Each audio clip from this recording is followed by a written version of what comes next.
صاحب اور گواہ ثانی نفیس بن ابراہیم شریف صاحب، ان تمام گواہوں کی موجودگی میں آپ کے اس نکاح کے ولی کریم اللہ بن نور اللہ صاحب، کریم اللہ بن نور اللہ صاحب یہ آپ کے نکاح کے ولی ہیں۔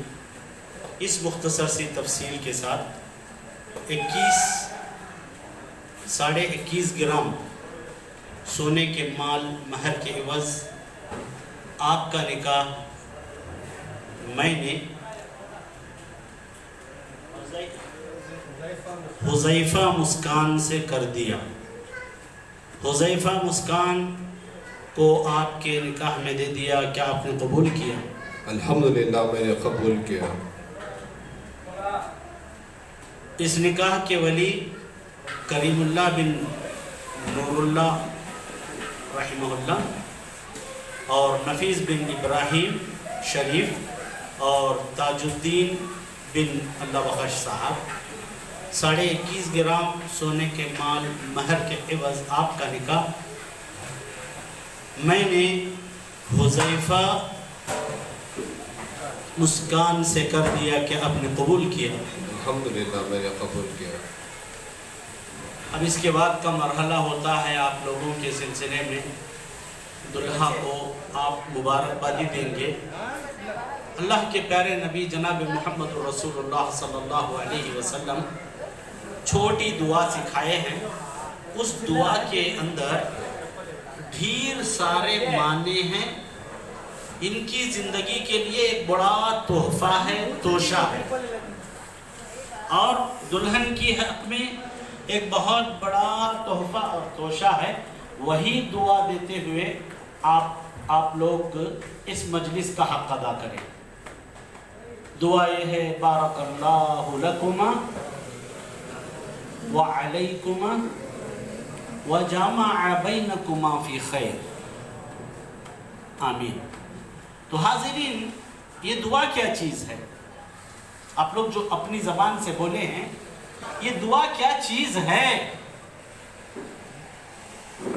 دنیا میں ہر آدمی یہ سوچتا ہے کہ برکت کے واسطے، ہمارے ماحول میں برکت کے واسطے ایک حضرت آ کر 4 آیتیں ہمارے گھر میں پڑھ لیے، ہماری دکان کے کیش پر بیٹھ کر پڑھ لیے، یا برکت کے واسطے کوئی مولوی صاحب آ کر چلے گئے، یہ تمام خیالات ہیں۔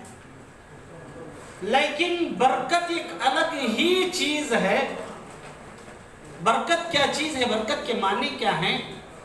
دوام الخیر۔ برکت کے معنی کیا ہیں؟ دوام الخیر۔ ان کی زندگی میں بھلائی کا، یعنی بھلائی بہت دیر تک رہنا، دوام الخیر، بھلائی دیر تک رہنا۔ ان دونوں خاندانوں میں، ان دونوں خاندانوں میں، میاں اور بیوی میں، شوہر اور دلہن میں بھلائی دیر تک رہنے کو برکت کہتے ہیں۔ مثلا کھانا پکا ہوا ہے 50 آدمی کا، اللہ تعالیٰ نے 150 آدمی کو کھلا دیا، یہ برکت۔ اس لیے کہ حبیب کبریا جناب محمد رسول اللہ صلی اللہ علیہ وسلم نے ارشاد فرمایا، ایک آدمی کا کھانا 2 کے لیے کافی ہو جاتا ہے، 2 کا 3 کو ہو جاتا ہے، یہ برکت ہے، دوام الخیر۔ تو یہ برکت کی دعا ہے۔ اللہ تعالیٰ ان کے اوپر اور ان کی جو بیوی آج بن گئی ہے بچی حذیفہ مسکان، تو ان کے زندگی میں برکت اللہ دیر تک رکھے، آمین۔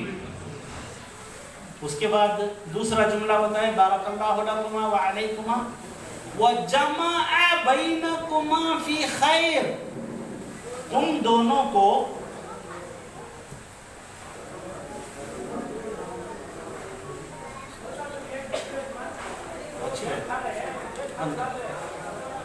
انشاءاللہ تو وجمع